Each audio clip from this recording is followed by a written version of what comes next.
अनुसार श्रावण का 14 गते है। आज के कथा का विषय सुर नर मुनि को नाही जही न मोह माया प्रबल।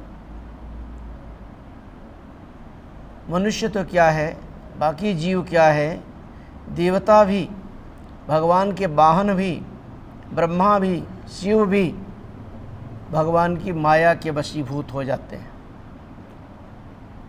स्वयं सती को मोह व्याप्त हो गया, जो भगवान शिव की अर्धांगिनी। श्री रामचरितमानस महाकाव्य की रचना तुलसीदास जी ने किया, तो उसमें वर्णन किया कि 3 भाषाओं में उसको भाषित किया गया है। देव भाषा, जिसमें भगवान भोलेनाथ ने पार्वती को सुनाया। मनुष्य भाषा, जिसमें याज्ञवल्क्य ऋषि ने भरद्वाज जी को सुनाया। खग भाषा, जिसमें काकभुसुंडी जी ने गरुड़ जी को सुनाया। गरुड़ जी को भी मोह व्याप्त हो गया था, जबकि स्वयं प्रभु के वाहन हैं। भगवान त्रिलोकीनाथ विष्णु जिनके वाहन हैं, जिनके वो गरुड़ जी, उनको मोह व्याप्त हो गया। उनको कब मोह व्याप्त हुआ कि जब इंद्रजीत ने, रावण के पुत्र मेघनाथ ने घनघोर युद्ध करके भगवान श्री राम को ही नागपाश से बांध दिया,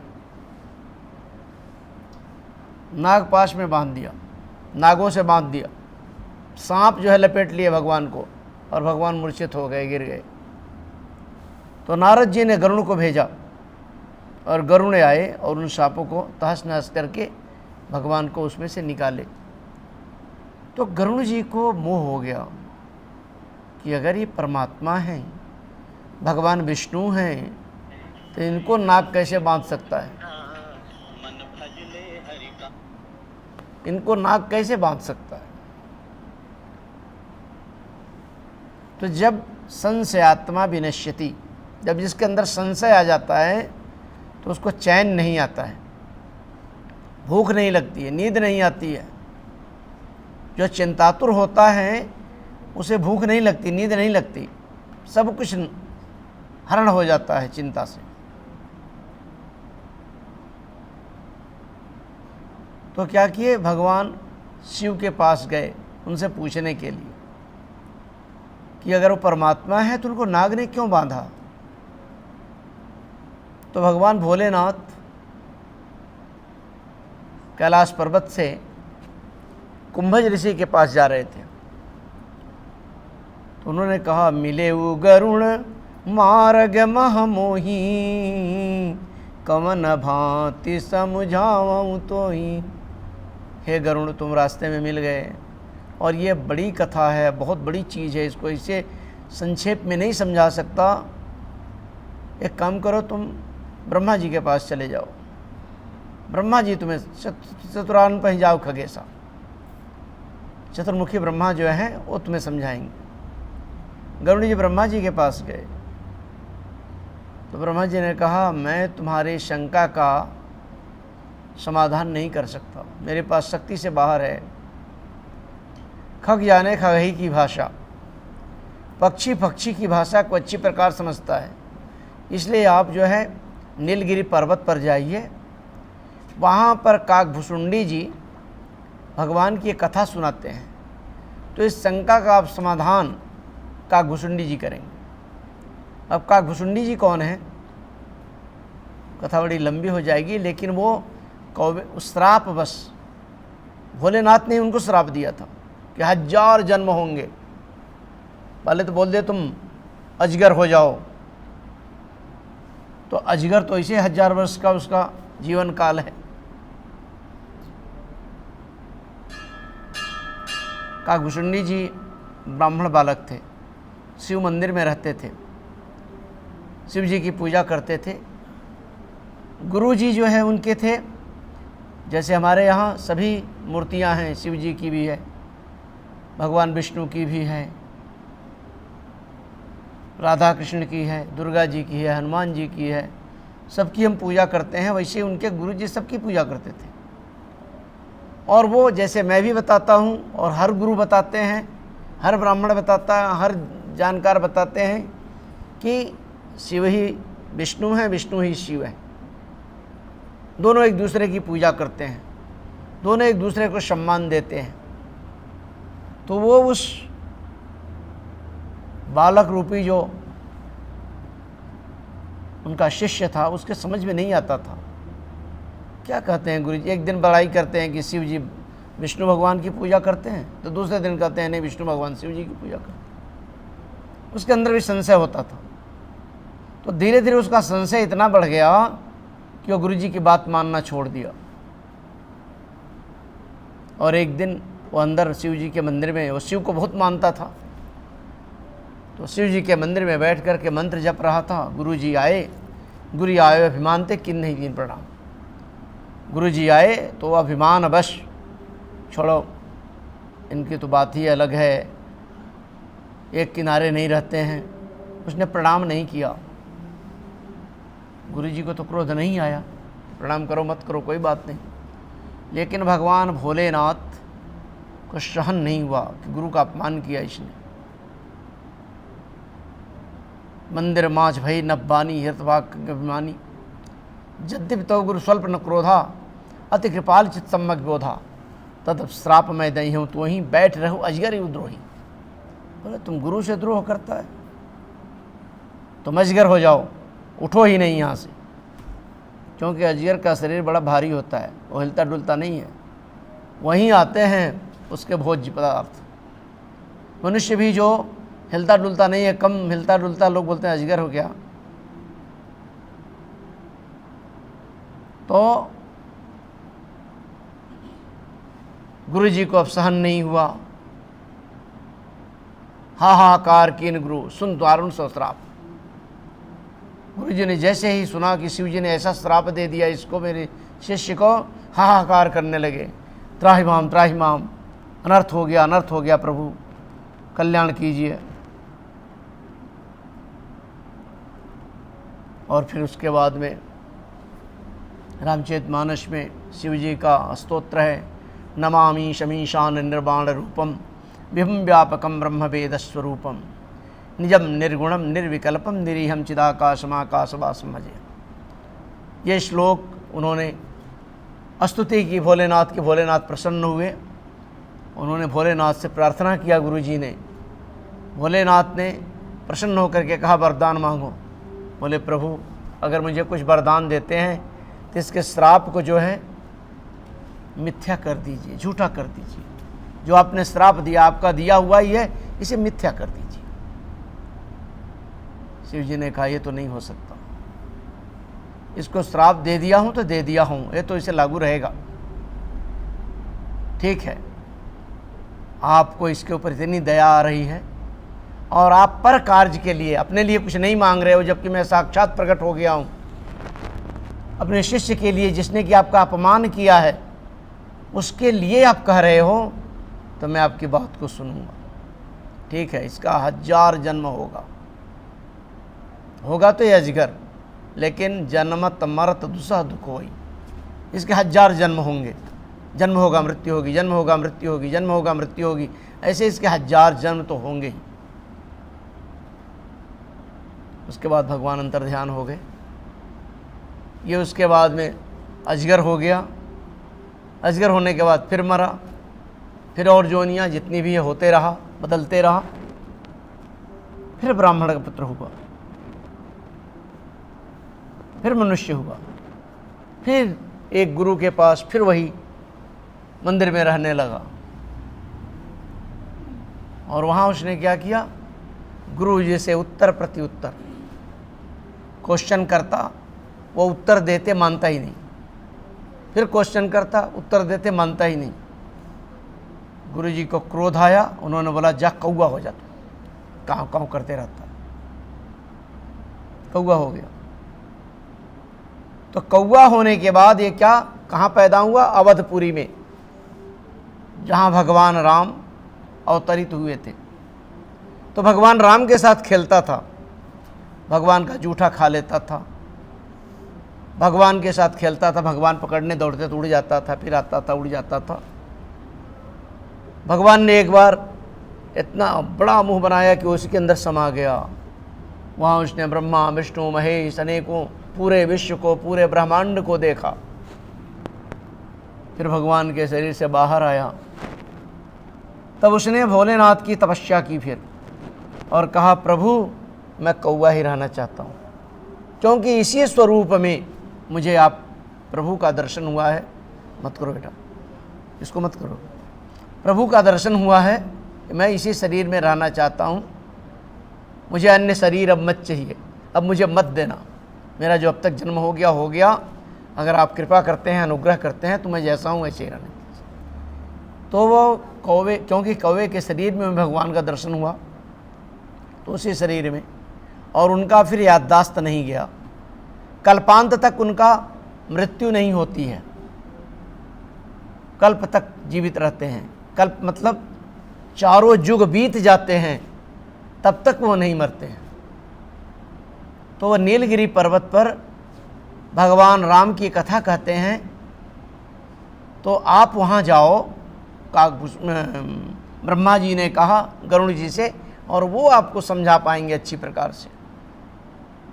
तो गरुड़ जी वहाँ काकभूषुंडी के पास गए। तो मोह जो है भगवान की माया में सभी लिप्त हैं। हम चाहते हैं कि हम ज़्यादा मोह में ना पड़ें, हमें धन का लोभ ना हो, पुत्र का लोभ ना हो, मन का लोभ ना हो जाता है, स्वाभाविक है, शरीर से ही पैदा होता है, सोच से ही पैदा होता है, आँखों से पैदा होता है। आपने देखा होगा कुछ लोग ऐसे हैं, सब कुछ है उनके पास, लेकिन इतनी लालच है कि दूसरे का पाएंगे तो उठा लेंगे। सब कुछ है उनके पास, वो चीज़ है, फिर भी वो दूसरे का उठा लेंगे। वो उनकी गलती नहीं है, उनके कुंडली में वो नक्षत्र में पैदा हुए हैं कि चोरी उनके भाग्य में है, करना ही है, नहीं चाहते हुए भी करना है, नहीं कुछ करेंगे देर का उठा के उधर रख देंगे। एक चोर सन्यासी हो गया, बोला आप चोरी नहीं करेंगे, संत हो गया, मंदिर में रहने लगा, धर्मशाला आती बहुत बड़ा। जब साधु लोग ज़्यादा आ गए तो क्या करेगा, खड़ाऊँ उठा के इधर का उधर, उधर का उधर कर देगा, क्योंकि उसका स्वभाव था चोरी करना। तो खड़ाऊँ ही इधर से उधर कर देगा, चोरी तो बंद कर दिया लेकिन इधर का सामान उधर कर देगा। और फिर ढूंढो अपना खड़ाऊँ कहाँ गया मेरा, मैं तो खोला था यहाँ, कहाँ चला गया, चप्पल यहाँ ढोड़ा तो यहाँ ढोड़ा। तो ये स्वभाव होता है। तो अभी आज के कथा में मैं सती के बारे में बता रहा था, भगवान भोलेनाथ की पत्नी, 108वीं पत्नी,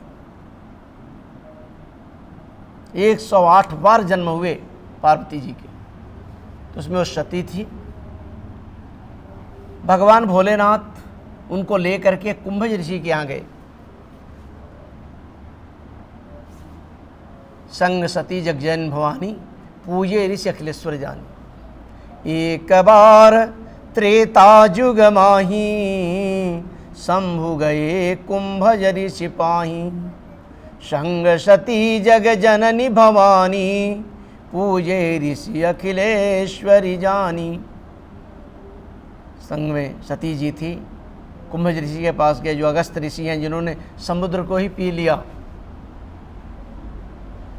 मंत्रों के द्वारा समुद्र के जल को कम करते करते पी गए, अंदर आ गया, ऐसा शास्त्र बताते हैं। आश्चर्य तो है, कितना बड़ा समुद्र कैसे पी गए। लेकिन जब तक हम लोगों के सामने टीवी नहीं था, हम सोचते थे कि विदेश में, दिल्ली में होने वाला प्रोग्राम यहाँ कैसे दिखाई देगा। लेकिन अभी जब टीवी आ गया, सबको दिखाई देने लगा। मोबाइल में कोई तार नहीं, हम सोचते थे आकाशवाणी क्या होती थी, झूठे ये बकवास है। अभी इतना छोटा सा मोबाइल भी कहाँ कहाँ से बात हो जाती है, कोई तार तुर नहीं लगा है, बस एक बैटरी है, हो जाता है। तो जो हम नहीं जानते उसको हम असंभव मान लेते हैं, जो जानते हैं वो संभव मानते हैं। जहाँ तक हमारा दिमाग नहीं पहुँचता है वो असंभव है। जब दिमाग पहुंच जाता है तो संभव हो जाता है। तो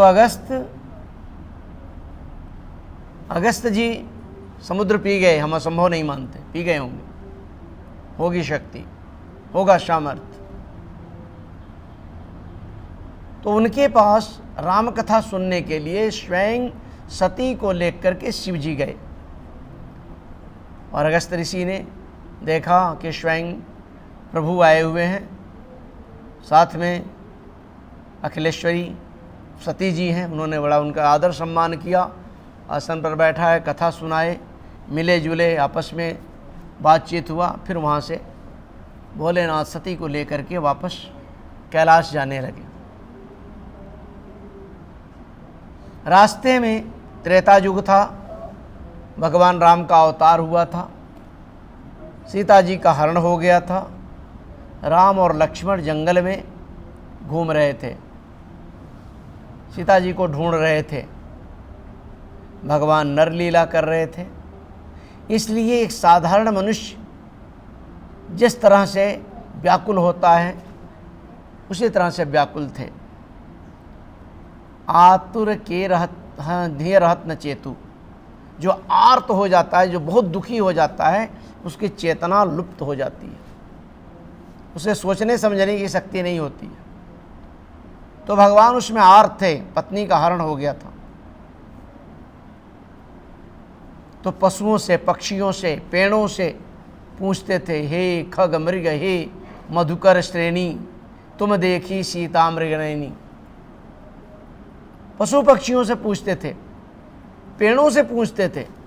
निर्जीव प्राणी, निर्जीव कैसे बताएगा कि कहाँ गई सीता, कौन थी सीता।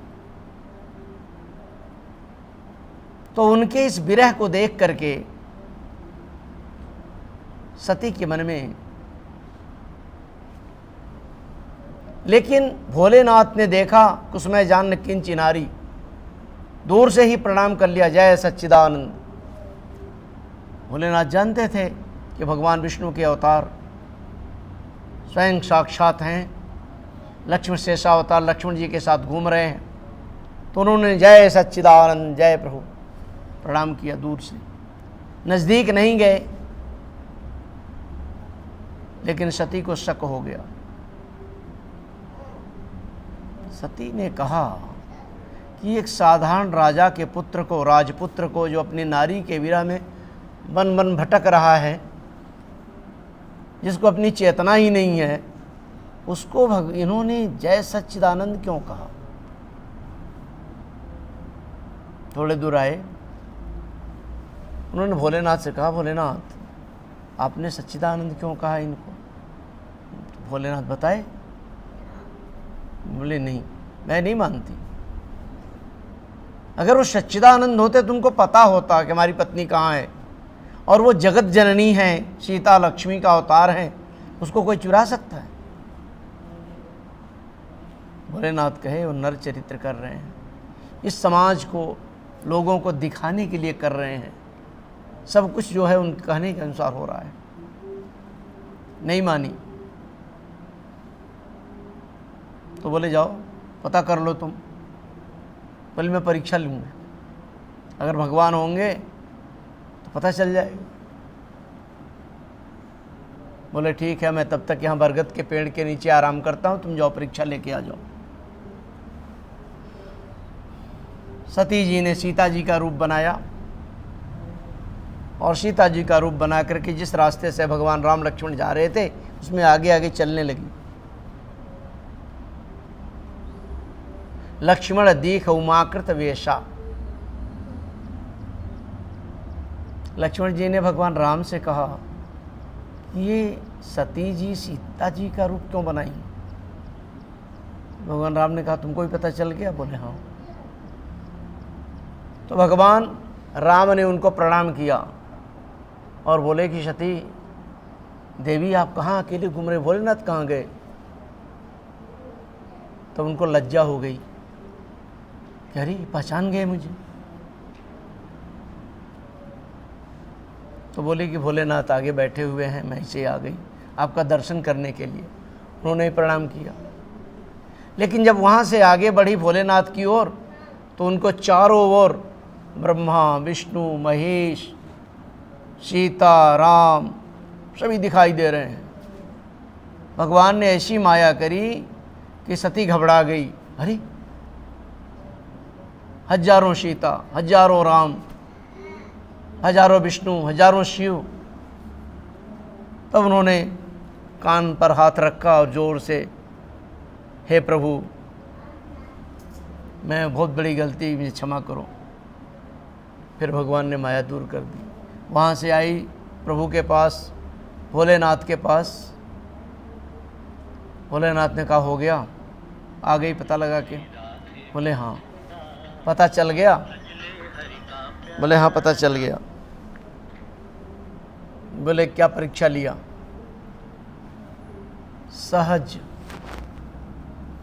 सहज स्वभाव होता है झूठ। आदमी सोचता नहीं है कि इसका असर कहाँ तक जाएगा, बोल देते हैं लोग, नहीं नहीं ऐसे ही, कुछ नहीं हुआ, मैंने भी आपके जैसे ही कर लिया, कोई परीक्षा नहीं लिया। जैसे होता है आम आदमी बोलता है, वैसे उन्होंने कह दिया, नहीं नहीं प्रभु कि इन्हें प्रणाम तुम्हारे ही नाई, कछ न परीक्षा ली न गोसाई, मैंने कोई परीक्षा नहीं लिया प्रभु, आपके जैसे मैंने प्रणाम कर लिया। लेकिन झूठ बोला, परीक्षा तो लिया था। तब देखो शंकर धरि ध्याना, भोलेनाथ ने ध्यान दिया कि इतना क्रोधित होकर के, इतना झगड़ा करके, लड़ करके, मेरे समझाने से भी नहीं समझी। एक चीज़ है, अगर पति पत्नी में झगड़ा हो रहा है, पति बार बार पत्नी को समझा रहा है और पत्नी अगर नहीं मान रही है, हठ कर रही है, तो ये समझ जानना चाहिए कि कोई आपत्ति आने वाली है, कोई विपत्ति आने वाली है। अगर पति पत्नी का झगड़ा हो रहा है किसी बात को लेकर और पति बार बार उसे समझा रहा हो कि ऐसा नहीं ऐसा है, ऐसा नहीं ऐसा है, और उस पर भी जिद पर आ जाए पत्नी, बात को न माने, थोड़ा सा नरम न होवे, बिल्कुल लड़ती ही रहे, तो ये समझ जाना चाहिए कि परिवार में कोई बहुत बड़ी विपत्ति आने वाली है। वही बात पति के लिए भी है कि पत्नी उसे समझा रही हो, बार बार वो नहीं समझ रहा हो, वो भी जिद कर रहा हो, उल्टे ही काम कर रहा हो, पत्नी को ही डांट रहा हो उल्टा, और काम अपने गलत किया हो, तो ये समझ जाना चाहिए कि परिवार में कोई विपत्ति आने वाली है। पति पत्नी एक रथ के दो पहिए हैं, एक टूटेगा तो रथ नहीं चलेगा, दोनों को बराबर होना चाहिए, तो बैलेंस रहेगा, तो परिवार बढ़िया चलेगा, और उसका असर पूरे परिवार पर नीचे आता है, बच्चों पर भी आएगा और भी सब परिवार पर आएगा। इसलिए सामंजस्य होना चाहिए पति पत्नी में, एक दूसरे को समझना चाहिए। पति अगर बड़ा नाराज़ है, गुस्से में है किसी बात को लेकर, पत्नी को चुप हो जाना चाहिए, सुनना चाहिए क्या बोल रहा है। जब वो ठंडा होता है तब उससे पूछना चाहिए। उसी तरह से पत्नी अगर बच्चों को लेकर, परिवार को लेकर कोई नाराज़ है, तो पति को उस समय चुप हो जाना चाहिए, और जब समय आता है वो थोड़ा ठंडा हो जाती है, फिर उससे पूछना चाहिए कि बोलो भाग्यवान, गलती हमारी कहाँ है। फिर दोनों का सामंजस्य बना रहेगा, फिर परिवार में कभी कलह नहीं होगा और परिवार अच्छा चलेगा। लेकिन अगर दोनों अड़ गए तो परिवार टूट जाएगा, फिर पूरे परिवार में कोहराम मच जाएगा। फिर वो तीसरा आदमी हुई समझा नहीं सकता, समझना अपने आप को ही है।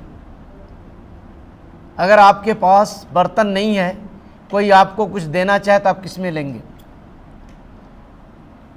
आप घी लेने किसी से गए और कटोरी उल्टा लेके गए, या कटोरी में गोबर भर के गए, वो घी डाले तो कहाँ डाले? इसलिए जब तक आप नहीं समझेंगे, आपको कोई समझा नहीं सकता। आप अपने आप समझना पड़ेगा, तो किसी को समझाने की ज़रूरत भी नहीं पड़ेगी। इसलिए हमेशा पति पत्नी को आपस में ही समझना चाहिए, नरम गरम हो करके समझाना चाहिए। क्रोध सबको आता है, गुस्सा सबको आता है, गलती सबसे होती है, उसको समझने की बात है। भगवान भोलेनाथ बहुत समझाए थे, लेकिन सती नहीं मानी, एकदम अड़ गई। नहीं, आप मुझे गलत बता रहे हैं, हो ही नहीं सकता कि वो सच्चिदानंद हो, परमात्मा हो, प्रभु हो, क्या हो। और अंत में परीक्षा लेने चली गई और परीक्षा लेते समय सीता का रूप बना लिया और वहाँ आकर के फिर शिव जी से झूठ बोल दी। कछु ने परीक्षा ली गोसाई कीन प्रणाम तुम्हारे। मैंने कोई परीक्षा नहीं लिया, आपके जैसे मैंने जाके भी प्रणाम कर लिया। प्रणाम तो की थी लेकिन परीक्षा लेने के बाद की थी, लेकिन सहज बस बोल दिया नहीं लिया। भोलेनाथ को सब पता चल गया। बोले तुमने मुझसे झूठ बोला, परीक्षा तो लिया था तुमने, सीता का रूप बनाई थी, क्यों? और भगवान ने पहचान लिया तब प्रणाम किया। सती चुप, कोई उत्तर नहीं। शिव संकल्प कीन मन माही, यही तन सती भेंटे बनाई। बोले ये सती जो है मेरी आराध्या, मेरी माँ सीता का रूप बनाया इसने प्रभु को चकमा देने के लिए। तो ये तो मेरी माँ हो गई, सीता हो गई, और मैं इस शरीर से या इसके इस शरीर से अगर पत्नीवत प्रेम करता हूँ तो मेरा धर्म नष्ट होता है, क्योंकि अब तो ये मेरी पत्नी रही नहीं। शिव संकल्प कीन मन माही, यही तन सती भेंट, कि अब इस शरीर से इसके पत्नीवत व्यवहार नहीं करूँगा। और जैसे ही शिव ने संकल्प किया वैसे आकाशवाणी हुई, धन्य हो महेश, तुम्हारे जैसा भगत, तुम्हारे जैसा संकल्प करने वाला कोई संसार में नहीं। सती ने पूछा प्रभु आपने क्या संकल्प किया है, क्यों ये आकाशवाणी हो रही है? बोले मैंने ऐसा ऐसा किया है। अगर पति पत्नी का परित्याग कर दे तो पत्नी की क्या दशा होती है, सती से ज़्यादा अच्छा कोई नहीं जान सकता। और उसके बाद भोलेनाथ जो है बैठ गए समाधि में। अब बताइए, अगर किसी का पति घर से रूठ करके कहीं चला जाए झगड़ा करके कि हम तुमसे अब बात नहीं करेंगे, हमारा तुम्हारा संबंध खत्म हो गया, तो उस पत्नी का क्या हालत होगा? भोलेनाथ वहीं थे लेकिन समाधिस्थ हो गए, बिल्कुल नेत्र बंद करके, कोई बात नहीं, कोई वातावरण से मतलब नहीं। सती वहीं थी लेकिन अभी अंदर अंदर कुढ़ने लगी, क्या करूं क्या करूं। अब पश्चाताप के अलावा कुछ नहीं, केवल पछता रही हैं कि बहुत बड़ी गलती हो गई, बहुत बड़ी गलती हो गई। तो उसी तरह से जब व्यक्ति गलती कर देता है तो पछतावा के अलावा कुछ हाथ नहीं लगता। इसलिए गलती करने से पहले सोचना चाहिए, थोड़ा बुद्धि का, विवेक का विचार करना चाहिए। बुद्धि सबके पास होती है, जन्म से होती है, लेकिन विवेक बाद में आता है। तो विवेक बढ़ाना चाहिए। बुद्धि और विवेक में ही अंतर है। बुद्धि पैदा होते ही होती है, जन्म के साथ आती है बुद्धि, लेकिन विवेक बाद में बढ़ता है। समझदारी जिसे बोलते हैं। बच्चे के पास बुद्धि है, कोई उठाएगा मुंह में डाल लेगा, किसी चीज़ को पकड़ लेगा, चलेगा, बुद्धि है। लेकिन विवेक नहीं है कि ये खाने लायक है कि नहीं है, ये छूने लायक है कि नहीं है, इसको छूने से फायदा होगा या नुकसान, ये विवेक नहीं है उसके पास। इसे विवेक कहते हैं। बुद्धि है कि माँ का स्तन, जो बच्चा है छोटा है तो उसको तो पकड़ा, फिर उसको मुंह में हिलाना है तभी हमारे अंदर दूध आएगा। पशुओं के बच्चे अपने आप पकड़ लेते हैं, बुद्धि है। लेकिन ये विवेक नहीं है कि किस साइड में है। वो बछड़ा भी घूमता है इधर से उधर, कभी आगे कभी पीछे।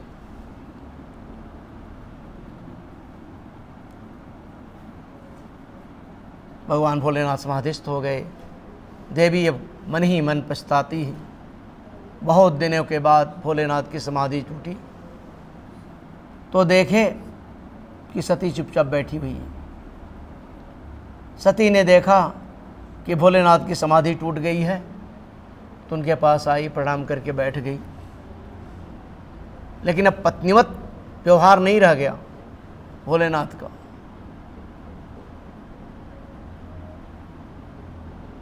तो दूर हैं, लेकिन देखिए उसी समय उनके पिता दक्ष यज्ञ कर रहे थे। दक्ष पुत्री थी सती। दक्ष यज्ञ कर रहे थे, सभी देवताओं को निमंत्रण दिया था, भोलेनाथ को नहीं दिया था। ससुर दामाद में बनता नहीं था। उसका कारण था विवाह तो कर दिया लेकिन दक्ष सोचते थे कि मैं सभी प्रजापतियों का मालिक हूँ, तो ये मुझे आके प्रणाम क्यों नहीं करता है। जैसे सभी देवता मुझे प्रणाम करते हैं, वैसे भोलेनाथ मुझे प्रणाम क्यों नहीं करते। और भोलेनाथ सोचते थे कि मैं सभी देवताओं का स्वामी हूँ, जब भगवान विष्णु मुझे प्रणाम करते हैं तो मैं दक्ष को प्रणाम क्यों करूँ। बस प्रणाम करने का झगड़ा था और कोई झगड़ा नहीं था। तो उनके दुश्मनी की वजह से बेटी को भी निमंत्रण नहीं दिया कि हमारे यहाँ यज्ञ है, तुम आ जाना।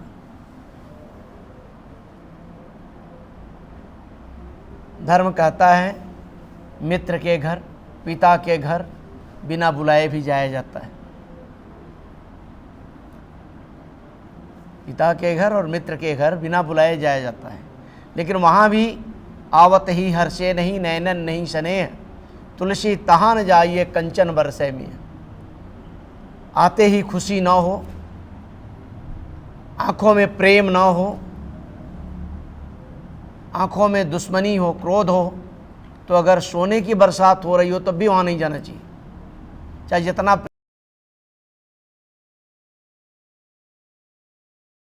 प्रिय मित्र हो, जहाँ स्नेह हो वहाँ कभी भी कैसे भी जाया जा सकता है।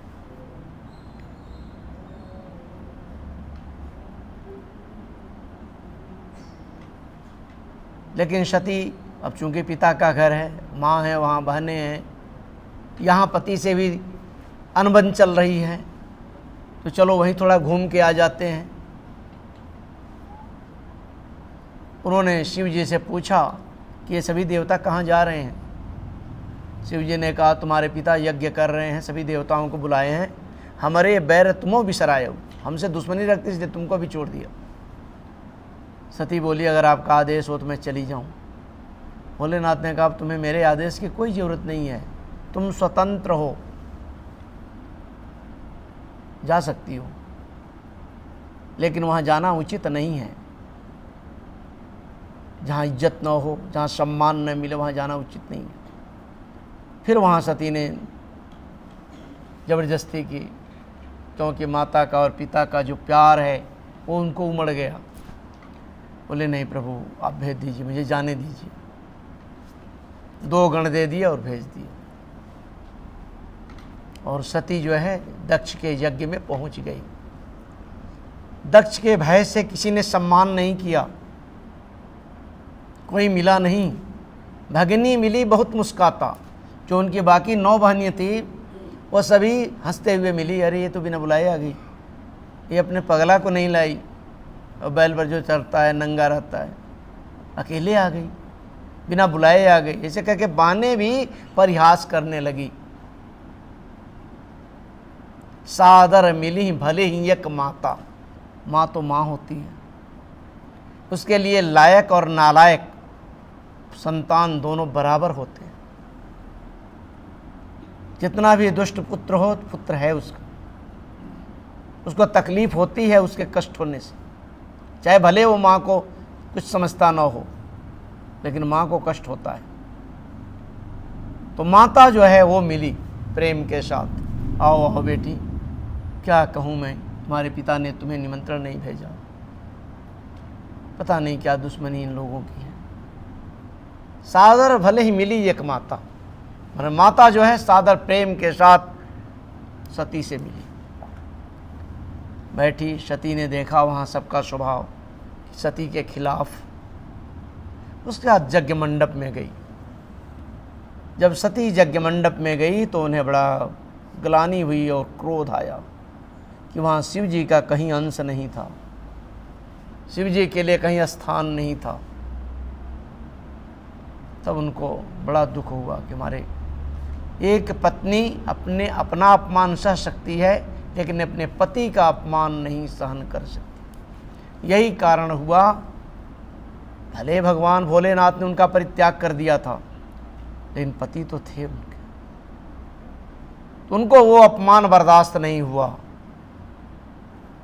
फिर से इस कथा अगले रविवार को प्रेम से बोलिए शिव शंकर भगवान की।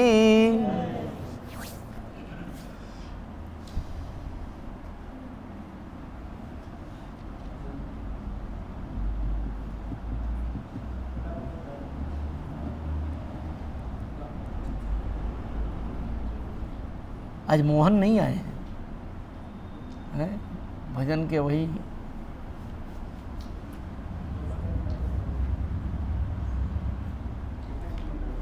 भजन और कर लें तो आरती कर।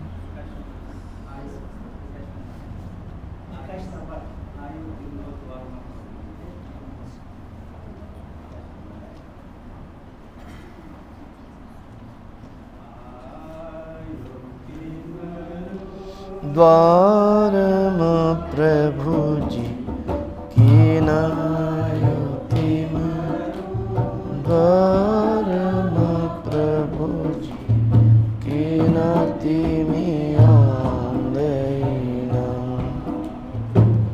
मति में आंदेना, आयुति में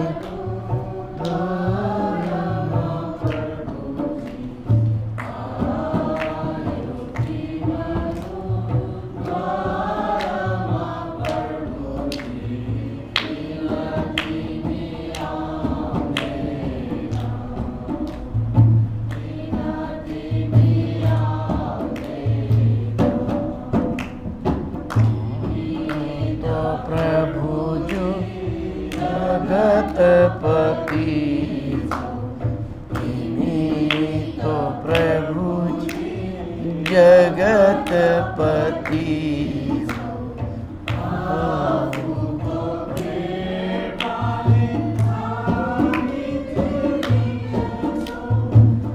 आपको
Amen.